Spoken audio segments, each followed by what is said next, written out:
অনেকে আবার বলতে পারেন হুজুর ওয়াজ মাহফিলে রাজনীতির কথা বলেন কেন? কারণ আগে আমার দেশ দরকার। দেশ যদি না থাকে তাহলে আমি আপনি ইমানদার থাকতে পারবো না। দেশ যদি না থাকে প্রকাশ্যে মসজিদে মুয়াজ্জিন আযান দিতে পারবে না। দেশ যদি না থাকে মাদ্রাসা থাকতে পারবে না। দেশ যদি না থাকে এখনো নারীরা পর্দা নিয়ে বাইরে যেতে পারবে না।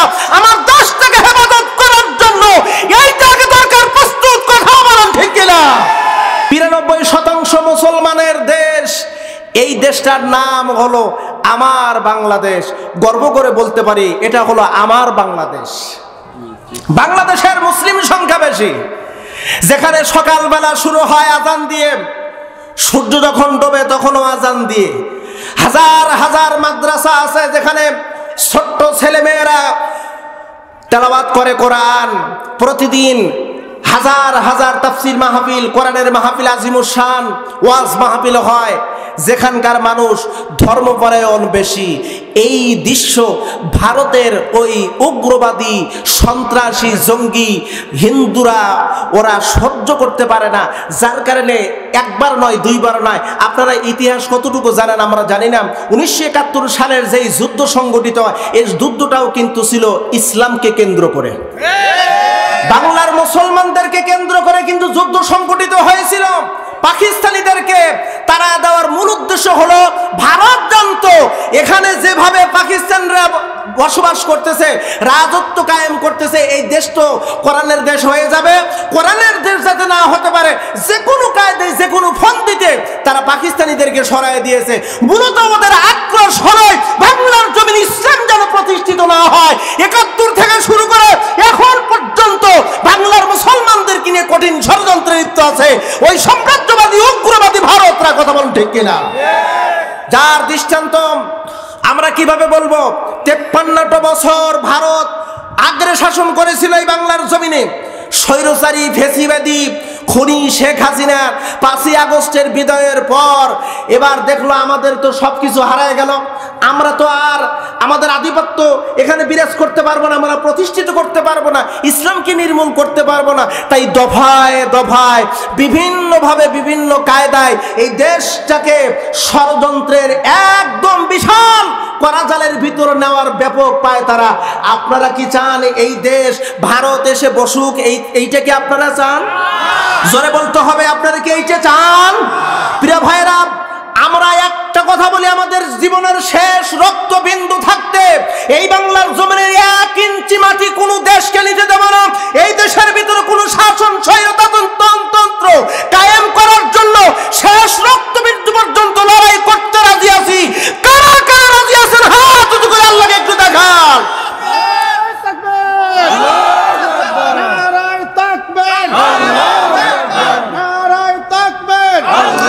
আল্লাহ কবুল করুক। জোরগান একটু আমিন। আর একবার জবান খুলে বলবেন না ভাই একটু আমিন? একটু স্টোরি না বললেই হবে না। অনেকে আবার বলতে পারেন হুজুর ওয়াজ মাহফিলে রাজনীতির কথা বলেন কেন? কারণ আগে আমার দেশ দরকার। দেশ যদি না থাকে তাহলে আমি আপনি ইমানদার থাকতে পারবো না। দেশ যদি না থাকে প্রকাশ্যে মসজিদে মুয়াজ্জিন আযান দিতে পারবে না। দেশ যদি না থাকে মাদ্রাসা থাকতে পারবে না। দেশ যদি না থাকে এখনো নারীরা পর্দা নিয়ে বাইরে যেতে পারবে না। আমার দেশটাকে হেফাজত করার জন্য এইটাকে দরকার প্রস্তুত। কথা বলেন ঠিক কিনা? প্রিয় বন্ধুরা, আমার দেশকে নিয়ে ষড়যন্ত্র মেতে উঠেছে স্বৈরচারীর দোসররা। ওরা অনেক প্রকারে ভাবে অনেক আন্দোলনও করেছে। ছাত্রদের ত্যাগ, ছাত্রদের জীবনের বিনিময়ে আমরা স্বাধীনতা পেয়েছি। এই স্বাধীনতাকে নস্যাৎ করার জন্য ব্যাপক পরিকল্পনা। কত পরিকল্পনা এটা আপনারা সকলেই ভালো জানেন। রিসেন্টলি আরেকটা শেষ ট্রাম্প কার্ড ওরা ব্যবহার করছে, তা হলো ইসকন জঙ্গি সন্ত্রাসী একটা সংগঠন নিয়ে। এই ইসকন সন্ত্রাসী জঙ্গি সংগঠনটাই ওদের হলো শেষ ট্রাম্প কার্ড। ওরা চাচ্ছিল ইসকন কি দিয়ে একটা সাম্প্রদায়িক দাঙ্গামা সৃষ্টি করব, আর এই সুযোগে ভারত এসে আমাদের উপর আক্রমণ করে দেশটাকে নিয়ে যাবে। কিন্তু এত সহজ না, এত সহজ না। তোমরা হায়দ্রাবাদকে নিয়েছো সাম্প্রদায়িক দাঙ্গামা সৃষ্টি করে। মনে রেখো, এই বাংলার জমিনে কিন্তু শাহজালালের উত্তরসূরি আছে। এই বাংলার জমিনে শাহ আমিনের উত্তরসূরি আছে। এই বাংলার জমিনে আল্লামা সাঈদের উত্তরসূরি আছে। শাহজালালের উত্তরসূরি, আল্লামা সাঈদের উত্তরসূরি যত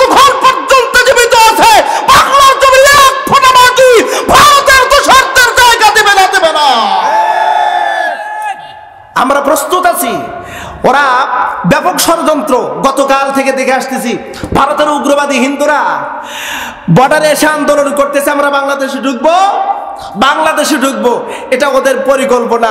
আমরা বলি ঢুকবা কিন্তু বের হতে পারবা না। কোন সাহসে তোমরা বাংলার মুসলমানদের সাথে লড়াই করতেছো? তোমাদের সাহস আসে কোন জায়গা থেকে? আরে তোমরা তো গরুর মুখ গোবর খাওয়া, আর বাংলার মুসলমান হলো গরুর গোশত খাওয়া শরীরের সাথে মদ খাওয়া শরীরের মানুষ, তোমরা লড়াই করতে আসো। তোমাদের জ্ঞান আসে কোন জায়গা থেকে? প্রিয় ভাইরা, একটা কথা দীপ্ত কণ্ঠে বলতে চাই, স্বৈরাচারের দোসর যারা থাকবে চিহ্নিত করে রাখেন, যারা ইসকনের সমর্থক তাদেরকে চিহ্নিত করে রাখেন, ইসকন প্রেমিক ভারত প্রেমিক যারা আছে তাদেরকে চিহ্নিত করে রাখেন। প্রয়োজনে সময় আসলে ওদেরকে কঠোর হস্তে দমন করা হবে। প্রিয় বন্ধু, ইসলাম করা নিভাই দিতে চাইলে পারবে না, তবে আমাদেরকে সজাগ থাকতে হবে, সচেতন থাকতে হবে। আল্লাহ যেন আমাদেরকে সচেতন হওয়ার তৌফিক দান করে। জোরে করে একটু আমিন। আর একবার জবান খুলে বলেন একটু আমিন। আল্লাহ পাক রব্বুল আলামিন বিশ্বনবীর উপর নাযিল করে জানায় দাও নবী, ওরা চাই মক্কার কাফির বেঈমানেরা, এই মক্কার কাফির বেঈমানেরা মদিনাকে ধ্বংস করতে চায়, আপনাকে ধ্বংস করতে চায়। ও নবী, আমি রব দেই, আপনাকে সুসংবাদ শোনায় দেই, ওরা নিভাই দিতে পারবে না, আমি আল্লাহ প্রজ্বলিত করে রাখবো। তাফসীরে রুহুল কাবিরের মধ্যে আসছে, এই আয়াতের রেফারেন্সে বলেন আল্লাহ পাক বলেন, ওয়ালা তাহিনু ওয়ালা তাহসানু ওয়া আনতুমুল আউলাউনা ইন কুনতুম মুমিনিন। যদি তুমি মুমিন হও, আল্লাহ পাক বলেন হতাশা করো না, হতাশা হয় না, চিন্তিত হয়ো না, তোমাদের বিজয় অবশ্যই হবে যদি তুমি মুমিন হও। প্রিয় বন্ধু, আগে মুমিন হওয়ার কথা আল্লাহ পাক বলেছেন। যদি মুমিন হই, আল্লাহর কসম করে বলি অবশ্যই বিজয় আমাদের, ওয়াদাটা আমার আল্লাহর। বলুন তো আল্লাহর কথার মধ্যে কোনো সন্দেহ কি আছে? আল্লাহ পাক বলেন, ওমান আসদাকু মিনাল্লাহি কিলা। এ দুনিয়ার মানুষ, আল্লাহর চাইতে সত্য কথা কে বলতে পারে? তার মানে হলো আল্লাহ হলো সত্যবাদী, আল্লাহর কথার মধ্যে কোনো সন্দেহ নাই। কারণ শুরুতেই আল্লাহ পাক বলেছে, যালিকাল কিতাবু লা রাইবা ফীহি। আল্লাহর কোরআন, এই কোরআনটা হলো আল্লাহর কালামুল্লাহ। আমরা বলি আল কালামুল্লাহ, আল্লাহর কালাম, আল্লাহর বাক্য। আল্লাহ বলেন এই কিতাবের ভিতর কোনো প্রকারের সন্দেহ সংশয় নাই, কোনো ভুল নাই, কোনো কথা মিথ্যা নাই। আল্লাহ যা বলেছেন সব কথা সত্য। সিল্লাই বলুন সব কথা কি? সব কথা হলো সত্য। আল্লাহ পাক বলেন তোমরা যদি মুমিন হও অবশ্যই বিজয় আসবে। প্রিয় বন্ধু, যদিও কথায় কথায় চলে আসে, একটু ভালো করে লক্ষ্য করবেন, হিমসের কেল্লা অবরোধ করেছিল মাত্র 13 জন সাহাবী। আব্দুল্লাহ ইবনে জুবাইর রাদিয়াল্লাহু তাআলা আনহু, তিনি ছিলেন 13 জনের সেনাপ্রধান। হিমসের কেল্লা বিশাল একটা কেল্লা ছিল, দুর্গ ছিল। এই কেল্লার ভিতরে একজন নয়, দুইজন নয়, 12,000 ইহুদি আশ্রয় নিয়েছিল। ইহুদিরা মাত্র 13 জন মুসলমানের ভয়ে, মাত্র 13 জন মুসলমানের ভয়ে 12,000 ইহুদিরা কেল্লার ভিতরে আশ্রয় নিয়েছিল। সুবহানাল্লাহ একটু বলবেন না? মুসলমান ছিল মাত্র 13 জন, আর ইহুদিরা 12,000 আশ্রয় নিল কেল্লার ভিতর মুসলমানদের ভয়ে। ওরা জানে মুসলমানদের সাথে যুদ্ধ করে পারা যাবে না, কারণ মুসলমান জানে বাঁচলে গাজী, মরলে শহীদ, বাঁচলেও পুরস্কার জান্নাত, মরলেও পুরস্কার কি? আর একবার বল, মরলেও কি? মুসলমানদের অন্তরের ভিতরে তামান্না থাকতে হবে, আমি মরলে শহীদ আর বাঁচলে গাজী। এমন তামান্না যদি মুসলমান ময়দানে বের হয়, আল্লাহর কসম করে বলি এক মুহূর্তের মধ্যে তাগুত পালাতে বাধ্য হয়ে যাবে। বাংলার জমিনের ছাত্ররা এই দৃশ্যটা দেখায় দিয়েছে। 45 মিনিটের ভিতরে স্বৈরাচারী বিদায় হয়ে গেছে। আমি একটা ভিডিও ফুটেজ কল রেকর্ডিং শুনে অবাক হয়ে গেলাম। স্বরাষ্ট্রমন্ত্রী পুলিশের আইজিকে বলতেছে, কি করো, পুলিশ গুলি করো না কে? আইজি বলতেছে, স্যার গুলি করে মারবো কয়েকজনকে? একজন মারি শত শত জন বের হয়। আল্লাহু আকবার। এ ভাই, বুক যখন টান করে দেওয়া হয়, রক্ত যখন বিলিয়ে দেওয়া হয়, জীবনকে বিসর্জন দেওয়া যায়, ওই জমিনে অবধারিত বিজয় আসবে। 13 জন মুসলমান, কাফের সংখ্যা ইহুদির সংখ্যা 12,000। ভয় করলো, মুসলমান বিরুদ্ধে অস্ত্র ধারণ করা যায় না, কারণ মুসলমানের ইতিহাস আছে, মুসলিম যদি একজন থাকে প্রক্ষান্তরে হাজার কাফের যদি থাকে, এক মুসলমানেরই সকাল সন্ধ্যার দিকে মুসলমানেরই বিজয় আসবে। যেরকম সুবহানাল্লাহ। আল্লাহ পাক বলেন, ওয়ালা তাহিনু ওয়ালা তাহসানু ওয়া আনতুমুল আলাউনা ইন কুনতুম মুমিনিন ইফআরিউ মুমিন। তুমি যদি মুমিন হও তোমার বিজয় আসবে, আর যদি মুনাফিক যদি হয় বিজয় আসবে না। প্রিয় বন্ধুরা, এখন কিন্তু মুনাফিক চিহ্নিত করার সময় এসে গেছে। মুনাফিক চিহ্নিত করার সময় এসে গেছে। একটা মুনাফিককে আমি চিহ্নিত করেছি, আপনারা হয়তোবা চিহ্নিত করেছেন কিনা জানি না। আমাদের প্রিয় ভাই অ্যাডভোকেট সাইফুল ইসলাম কি শহীদ করলো ইসকনের সন্ত্রাসীরা। গোটা বাংলার জমিনের শত শত মুসলমানদের কলিজায় রক্তক্ষরণ হয়ে গেল। গোটা বাংলার জমিনের লক্ষ লক্ষ তাওহীদি জনতার হৃদয়ের রক্তক্ষরণ শুরু হয়ে গেল। গোটা বিশ্ব অবাক হয়ে গেল। সবাই এই হত্যার তীব্র নিন্দা জানালো, এমনকি প্রতিবাদও করলো। কিন্তু আমার দেশের বিশাল বিশাল বিশাল বড় রাজনীতির একজন লিডার, এখনো পর্যন্ত তার মুখ দিয়ে ইসকন বিরোধী কোনো বক্তব্য আসে নাই, সমবেদনাও আসে নাই, বরং পক্ষে বক্তব্য আসছে। গোটা বাংলার জমিন বুঝতে পেরেছে ও হলো টাক্কা 1 নাম্বারের মুনাফিক। ও চাইছে ক্ষমতা, এক স্বৈরচারী চলে গেছে। আমাদের মনের ধারণা এক স্বৈরচারীর ঘাড়ের উপর কাঁধের উপর ভর করে দীর্ঘদিন ভারত শাসন করেছে এই দেশটাকে। ও মনে করছে আমার ঘাড়ে যদি বসে আমি তো ক্ষমতা পাবো। তবে বাংলার জমিনের তাওহীদি জনতা এ মর্মে সিদ্ধান্ত নিয়েছে, দ্বিতীয়বার বাংলার জমিনে আরো কোনো স্বৈরচারীকে উঠতে দেওয়া হবে না। মুনাফিক চিহ্নিত করার সময় 13,000 জন মুসলমান হিমসের কেল্লা অবরোধ করেছে। 12,000 ইহুদি ভিতরে শীতকালীন সময় ওরা চিন্তা ভাবনা করতেছে, আমরা এখানে থাকবো দীর্ঘদিন। মুসলমান গরম প্রিয়, আরবের মানুষের গরম ভালোবাসে, শীত সহ্য করতে পারবে না, অনায়াসে চলে যাবে। আর আমরা বিনা যুদ্ধে বিজয় পাবো, বিনা যুদ্ধে বিজয়।